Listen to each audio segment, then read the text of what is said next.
What is the ego? The ego is a self-generated identity consisting of every belief we believe about who and what we are.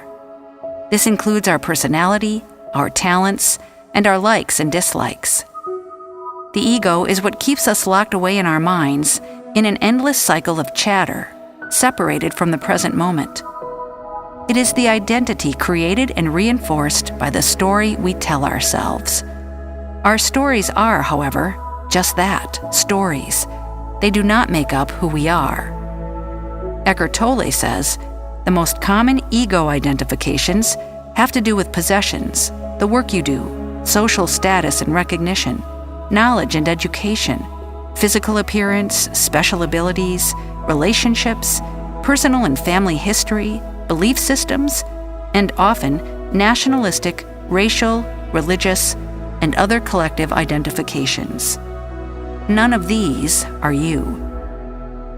While the ego is an aspect of the human condition, it is not the true essence of who we are.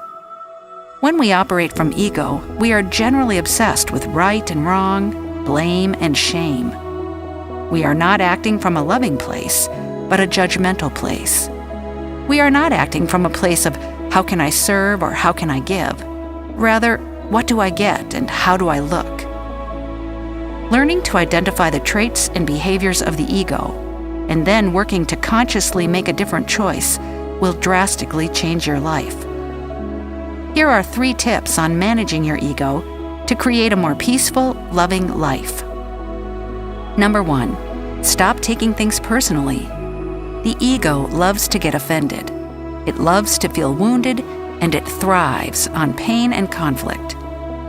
When we choose to be offended over things, we are actively choosing to allow the ego to take hold of our lives and create pain. In order to disassociate from this decision and make a different choice, we must recognize that love is our natural state. Humans actually want to connect and feel joy, not misery. If someone does or says something that makes you feel any negative emotion, you have 2 choices. You can react and engage in conflict, or you can recognize that the trigger within you is an opportunity for your own growth.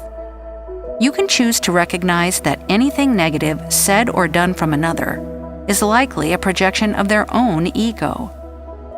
Don't waste your energy on ego battles. Save it for love and service. Number 2, forgive. The ego loves being right. It sustains itself in this way. The problem is, it also keeps you from doing what you need to do to move closer to love and truth. The ego is sort of like a weed in this way. It may have pretty flowers for your inner garden, but if left unattended, it will choke out all of your other plants and leave you in a big mess. When you forgive, you allow your heart to open, and you separate from the need to be right and instead choose love. This is functioning from your true self. Forgive others and forgive yourself too. Number 3, let go and observe. Let go of trying to be right, trying to win, trying to be seen, trying to be heard. Instead, observe. The ego wants to prove itself and jump up and down to gain love and validation. Our higher self doesn't need validation. Our higher self knows that it is love.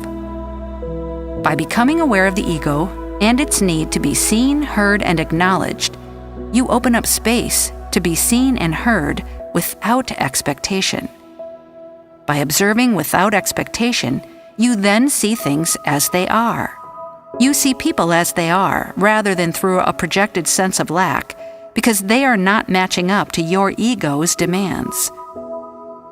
In this space, there is also an opportunity to sit back and observe as to who or who is not functioning from a place where they can offer themselves up emotionally to give love, acceptance, adoration to you. This means we let go of controlling people in an attempt to have our needs met. This is freedom. Eckhart Tolle said, "The moment you become aware of the ego in you, it is strictly no longer the ego, but just an old conditioned mind pattern. Ego implies unawareness. Awareness and ego cannot coexist. There is no denying that the ego serves its purpose, but when the ego becomes the dominant process of your mind, you fall out of alignment with your true self.